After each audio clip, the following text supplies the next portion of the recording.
Morning, students. I welcome each one of you to Angel's English class. Today we shall be studying Mullah Nasruddin's business sense. Okay, have you heard of Mullah Nasruddin? Okay, let me ask you, do you hear stories about Tenali Rama and Birbal? Well, whatever Tenali Rama and Birbal are for Indian folklore, Mullah Nasruddin stands the same place for the Persian folklore. Let's read about him. Mullah Nasruddin is to the Persian folklore what Birbal and Tenali Raman are to the Indian folk tales. He, like his Indian counterparts, uses common sense to overcome seemingly insurmountable problems. His wit is exceptional, that leaves the hint of a smile on the reader's face. So, boys and girls, as I told you, whatever is the place of Tenali Rama and Birbal for the we Indians, same place is given to Mullah Nasruddin by the Persian. And see, all three, they were very witty. They were very witty person, and they solved every problem with a common sense and a sense of humor. Let's read further. Mullah Nasruddin's neighbor was not exactly honest. He knew the former's economic situation and got down to taking advantage of it. And with that goal in mind, he went to Mullah and said, I can't see your plight, friend. I can help you with your money problems. I can buy your house even though I don't really need it. Saying so, he offered a ridiculous price. But Mullah Nasruddin was not born yesterday. He understood the intention beneath the kind words. He, however, looked suitably delighted and replied, I am so grateful to you. I will sell my ancestral house, but you must agree to a little clause. Naturally, the neighbor was suspicious, but Mullah assured him that it was nothing, just a trivial thing. He said, my father built this house, however, he could not finish it. See that nail in the wall of the living room. Well, he died while hammering it home. I request you to let me keep the ownership of that nail. I should be allowed to do whatever I want to with it. So the neighbor comes to Mullah Nasruddin with a bad intention, and with kind words he tells him that he wants to help him with money. But the fact of the matter was that he had bad intentions of grabbing his house. So he told him, I can buy your house and help you with money. But Mullah Nasruddin was not a child of yesterday. He understood, and therefore he also replied him, I want to sell my house. This is ancestral house. Can you see that nail? That nail my father wanted to do it, and while doing it he died.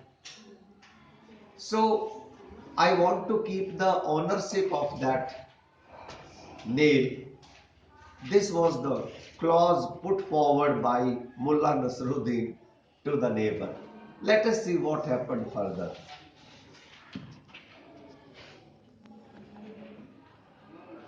The neighbor readily agreed to the clause. He was just a stupid, it was just a stupid nail, he thought. The sale deed was signed between them in no time. The cunning neighbor and his wife shifted to the new house and were as happy as two larks. One evening, almost a month later, they heard a knock on the door. Mullah Nasruddin was standing at the threshold. He said he had to worship his nail and humbly requested for the permission of the house owners. He walked up to the nail, bowed in front of it, and put his hat on it. Then he walked out without a word. A few weeks passed by. One early morning, Mullah went back to the house. The cunning neighbor thought he had come to take his hat, but no, Mullah was there to worship his nail. He did the rituals for the first time and left after hanging a scarf with his hat. The neighbor and his wife were irked with this but could do nothing. They had agreed to that clause after all. A week later, Mullah returned, worshipped his nail, and left after hanging his coat along with the hat and scarf. The neighbor's wife flew into a rage. He is taking advantage of us, she cried. But her husband pacified her, reminding her of the clause they had accepted. The next day, Mullah presented himself with the carcass of a sheep at the door. The neighbor tried to close the door in his face, but he got the better of him. When the latter saw the carcass, he exploded. This is too much, Mullah, he said. I have been kind to you, but you are going too far. I will not allow this. Mullah was ready with his answer and gently reminded him about the clause in the sale deed. The neighbor decided to approach the elders' council for justice. The whole village gathered at the hearing. The neighbor presented his case to the best of his ability, but Mullah just handed over the sale deed without a word. The elders' council studied the deed thoroughly and ruled in Mullah's favor. They said there is nothing in this deed that restricted Mullah to worship the nail. He is within his rights to do what he wants with his nail. The case was dismissed. The neighbor's wife was beyond herself with anger and threw a tantrum. As a result, the neighbor offered to sell the house back to him at half the price he had paid at the first place, and Mullah Nasruddin happily moved in. That too after making a comfortable sum of money from the deal. So, students, the deal was done. The neighbor shifted in the house.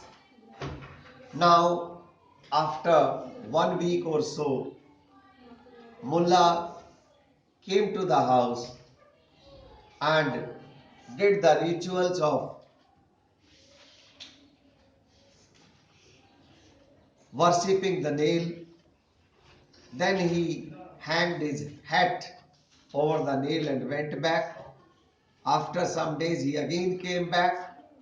He did the worship again and left his scarf over there and went out.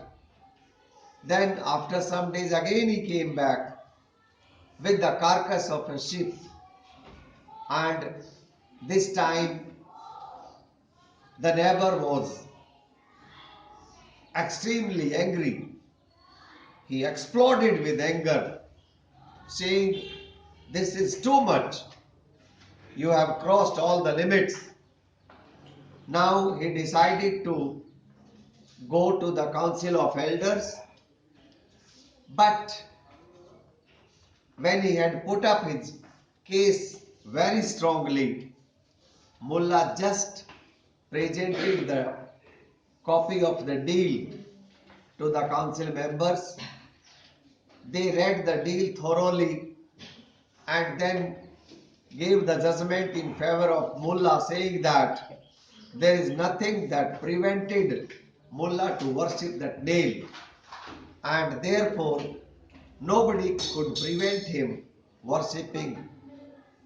And now the neighbor who had shifted, who had bought the house, offered the house back to Mullah at half the price he had purchased. Mullah happily accepted it. He bought his house back and also made some money. So this was Mullah Nasruddin for you. How did you like this story? Just tell me. There are some difficult words in the story. You must write them down. Write down their meanings also. Learn them.